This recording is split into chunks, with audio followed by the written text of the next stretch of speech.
naloxone in the system, it'll bind to the mu opioid receptor and block that receptor. So basically, it's gonna kick off that opioid, bind to the receptor, and allow the person to start breathing again, right?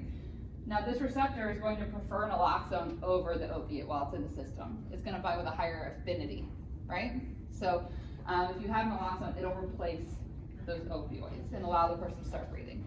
The thing about naloxone is it only lasts about 30 to 90 minutes, all right? So if the naloxone wears off and the opioids are still in the system, there's a chance that you can re-overdose. That makes sense? Yeah. Because some opioids stick around for hours, right? You have some opioids are dosed every 6, 8, 12 hours, right? So they can hang around.